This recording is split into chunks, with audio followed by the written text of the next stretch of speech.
Donc on va clore ces 2 journées de conférence de consensus. Donc les organisateurs ont prévu de me donner 30 minutes de temps de parole. Mais comme je suis le chef, j'ai décidé de prendre 45 minutes et j'espère que certains d'entre vous survivront, mais vous avez le droit de dormir. Donc, je pense que, comme moi, nous sommes arrivés tous à cette conférence de consensus avec beaucoup de questions. Et je ne sais pas si c'est votre cas, mais j'ai l'impression de repartir avec encore plus de questions, encore plus de doutes, beaucoup moins de certitudes. Mais nous avons beaucoup appris au cours de ces 2 jours. Alors, quelles questions? D'abord, des questions extrêmement simples, extrêmement fondamentales. Qui ont été évoquées hier et qui ont été évoquées aujourd'hui. Une question simple, c'est évaluer quoi? Est-ce qu'on évalue la production? Est-ce qu'on évalue la performance, ce qui est visible? Ou est-ce qu'on évalue l'apprentissage, c'est-à-dire un changement de connaissances? Mais quand on parle d'un changement de connaissances ou de compétences, vous les observez comment, vous, les connaissances? Vous les observez comment, les compétences? Et c'est pourtant là-dessus qu'on aimerait faire porter notre évaluation. Autrement dit, on produit des inférences à partir de quelque chose qu'on observe sur quelque chose qui est en train de se passer et qui serait l'apprentissage. Autrement dit, ce sur quoi devrait porter notre évaluation est en fait le résultat d'une inférence hautement spéculative, et peut-être que toutes les difficultés que nous avons dans l'évaluation sont liées à ça. Est-ce qu'on évalue des résultats? Est-ce qu'on évalue des procédures mises en œuvre lors d'une tâche? Est-ce qu'on évalue la maîtrise de savoir et de savoir disciplinaire? Mais auquel cas, il faut définir ce que veut dire maîtriser un savoir, et je vous souhaite bonne chance. Est-ce qu'on évalue un produit, un processus? Est-ce qu'on évalue des activités en situation, en mettant en exergue le fait que peut-être que quand on évalue une activité en situation, c'est une évaluation qui se limite à cette situation là. Et donc, je crois que on s'est posé effectivement des questions très simples et très fondamentales. On s'est aussi posé, et notamment hier, j'ai énormément apprécié le fait de se poser la question de pourquoi on évalue, quelles sont les fonctions de l'évaluation et les pièges qui nous sont tendus à chaque seconde de confondre les fonctions de l'évaluation. Pour qui on évalue? J'ai été très sensible aujourd'hui à plusieurs moments du fait que on dirait que certaines évaluations sont mise en forme pour les parents. On dirait, c'est l'évaluation, elle est pour qui? Pour l'élève, on ne sait pas trop, mais on évalue parce qu'il faut communiquer avec les parents. Parfois, on évalue pour les élèves, mais ce n'est pas la même chose. Parfois, on évalue pour soi-même, l'enseignant, on évalue pour l'institution. Puis, bien entendu, comment évaluer et quels sont les effets, y compris les effets positifs et les effets négatifs de l'évaluation. Aujourd'hui, je crois qu'on a eu un rappel du fait que quand on travaille sur l'évaluation, c'est qu'on est dans un pari rationnel. Et le pari de la rationalité, c'est quand même l'idée que si on est là pour apprendre, si le but c'est d'apprendre quelque chose et que ce but n'est pas atteint, et on constate que le but n'est pas atteint parce qu'on s'informe sur l'atteinte ou la non-atteinte de ce but, alors on peut se poser la question, comment faire en sorte pour que ce but soit bien atteint? Autrement dit, on fait l'hypothèse qu'il y a une relation entre le but à atteindre, les moyens qu'on a mis en œuvre pour atteindre ce but, et sur le fait que si le but n'est pas atteint, en changeant la manière, en changeant les moyens, alors on se donnera plus de chances d'atteindre le but. Et je crois que l'intervention sur l'effet test a rappelé quelque chose qui est très intéressant dans ce pari rationnel, qui est que le simple fait de s'informer sur l'apprentissage, c'est-à-dire se demander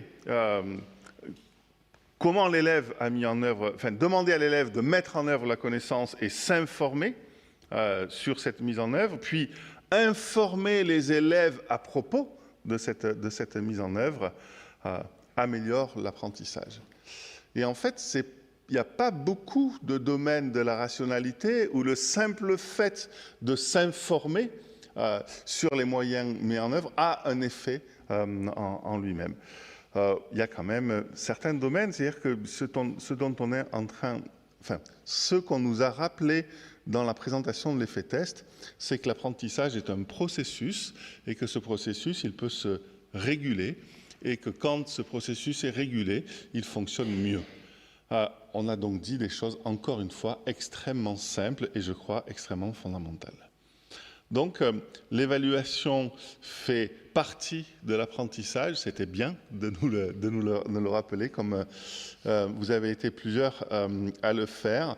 Ça a été bien de rappeler que c'est un des effets les plus puissants connus sur la réussite des élèves, sur l'amélioration des apprentissages, notamment quand les élèves savent sur quoi ils vont être évalués et que les enseignants évaluent ce qu'ils ont enseigné. Donc ça implique à la fois de la planification et de la flexibilité. Ça nous a été rappelé plusieurs fois aujourd'hui. Il nous a été rappelé une autre chose que je crois très simple et très fondamentale, absolument fondamentale, c'est que l'évaluation au soutien de l'apprentissage, ça n'est pas forcément une évaluation sans note. Et les évaluations notées, qui sont parées de tous les mots, présentent de nombreux défauts de conception quand on les analyse de près, notamment le fait d'être flou sur ce qu'elles évaluent, de ne pas être centré sur l'apprentissage. Bref, ces défauts de conception n'ont pas grand-chose à voir avec la note. Ce sont des défauts de conception de l'évaluation. Autrement dit, on prend un petit aspect du processus et on impute les défauts à cet aspect de la complexité. Et merci d'avoir rappelé ça ce matin. Je crois aussi qu'aujourd'hui, je trouve très bien illustré le fait que la prise en compte des spécificités disciplinaires quand on travaille sur l'évaluation est absolument cruciale et qu'il y a bien un travail à deux niveaux à conduire quand on conçoit des évaluations, un travail général, comme ça a été très bien illustré, et un travail spécifique à la discipline. J'ai aussi beaucoup apprécié qu'il y ait un rappel, là aussi extrêmement simple, extrêmement basique, sur le fait que les outils numériques comme contribution aux évaluations sont parfois des outils très simples, qui font des choses très basiques, notamment quand elles concernent des apprentissages simples et bien définis. Dans le domaine des apprentissages complexes, ça devient tout à fait un peu plus compliqué.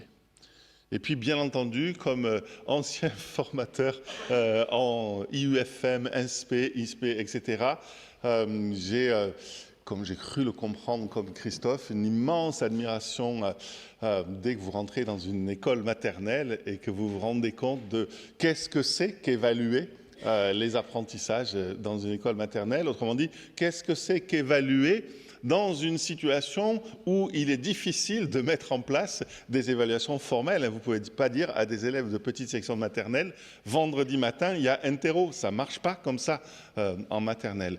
Et cette impossibilité de mettre en œuvre des évaluations formelles à l'école maternelle sont du coup un déclencheur d'autres façons d'évaluer. Et finalement, j'ai beaucoup apprécié, même si c'était un petit peu navrant, qui est de dire, finalement, si on n'y prend pas garde, toute cette créativité, ce génie pédagogique qu'on observe en école maternelle peut être complètement assécher si on se met à vouloir mettre des grilles critériées qu'on va absolument utiliser parce qu'on a besoin de communiquer avec les parents. Et d'ailleurs, on va beaucoup plus communiquer avec les parents sur des choses qui sont assez superficielles et assez simples au détriment de retours qui sont plus généraux et plus significatifs. Bref, apprendre à évaluer les élèves au service des apprentissages de ces mêmes élèves, c'est complexe et subtil. Et cette idée de complexité et de subtilité, j'ai vraiment eu l'impression de la percevoir pendant ces 2 jours.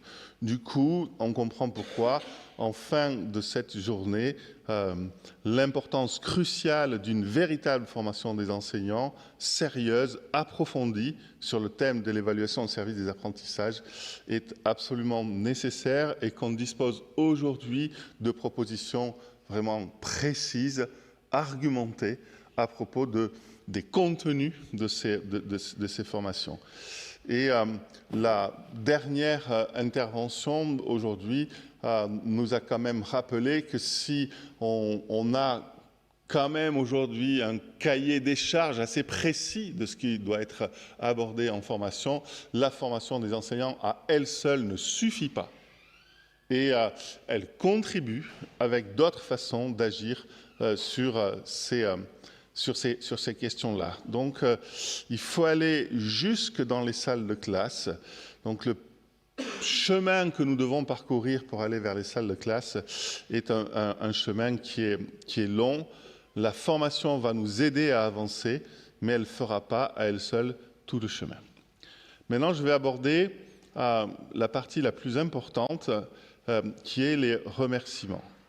Je voudrais remercier toutes celles et tous ceux, visibles et invisibles, qui ont participé à l'organisation de ces 2 journées. Et tout d'abord, je voudrais remercier Jean-François Chenet, qui est l'homme...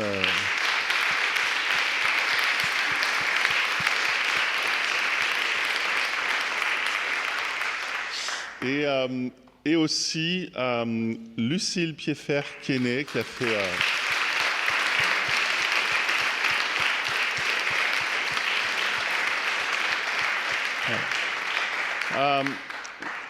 Donc, franchement, bravo pour le boulot que vous avez fait tous les deux. Et puis, bien entendu, vous n'avez pas travaillé tout seuls, tous les deux. Et là, je vais faire une longue liste de toutes les personnes qu'on doit remercier. Mais vraiment, en tout cas, bravo pour le boulot que vous avez fait. Donc, on remercie aussi beaucoup Marussia Simonenkinen, Audrey Peterman, Marie Ramos, Agnès Florin aussi, j'ai attendu qu'elle parte pour dire du bien d'elle. Merci également aux équipes du CNAM, aux prestataires techniques qui s'est battu pour qu'on ait un écran retour dans un amphi du CNAM, ce qui est apparemment impossible à réaliser dans toute l'histoire du CNAM. L'IFE à l'ENS de Lyon, bien entendu, je l'ai fait au début et je le refais à la fin, les élèves du lycée René Cassin et leurs professeurs.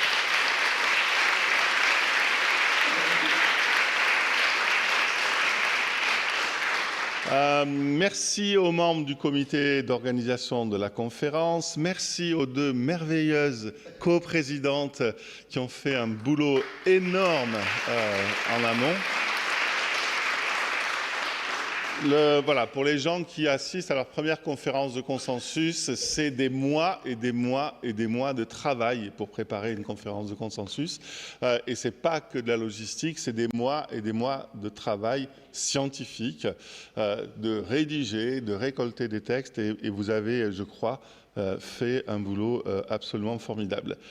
Merci à toutes les chercheuses et les chercheurs qui ont contribué à cette production scientifique, déjà en nous envoyant les rapports préalablement. et puis en faisant des présentations magnifiques, en respectant le totalitarisme des 20 minutes, qui est quand même une des choses absolument horribles que nous avons exercées. Merci à tous les responsables et acteurs des OFC et des INSPE qui ont préparé cette conférence avec nous et qui ont partagé les ressources, qui ont organisé les conférences jumelles en académie et qui nous ont quasiment inondés de questions via Twitter pendant ces 2 jours.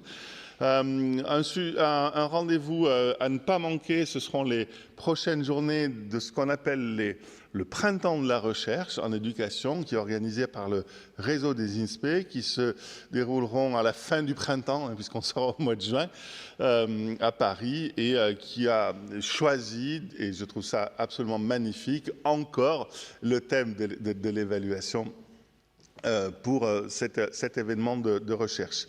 Un rendez-vous également avec nos partenaires du réseau Canopé, qui vont bien entendu contribuer à faire fructifier toutes les productions qui sont issues de cette conférence.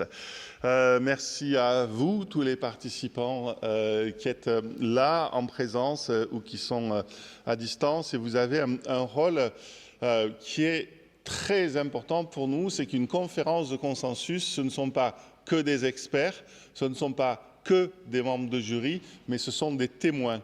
Et le fait que ça se passe devant témoins, ça oblige les experts et ça oblige les membres du jury. Et votre rôle de témoin est absolument essentiel dans ce processus de la conférence de consensus. Merci enfin et vraiment nous on a fini, vous non. Merci aux membres du jury parce que vous avez signé sans doute sans savoir à quoi vous engagez au moment où vous signez, mais voilà, merci pour l'énorme travail que vous avez fait en amont, pendant et après.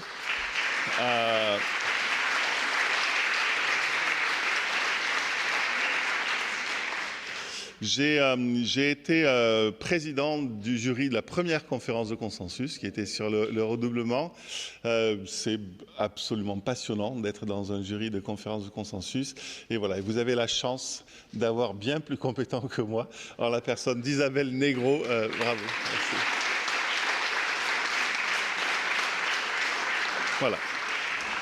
Donc Isabelle vous a pas encore dit qu'en fait vous allez prolonger jusqu'à dimanche, finalement les boulots. Voilà. Donc rendez-vous début 2023 pour la publication des recommandations et de l'ensemble des ressources, y compris des vidéos.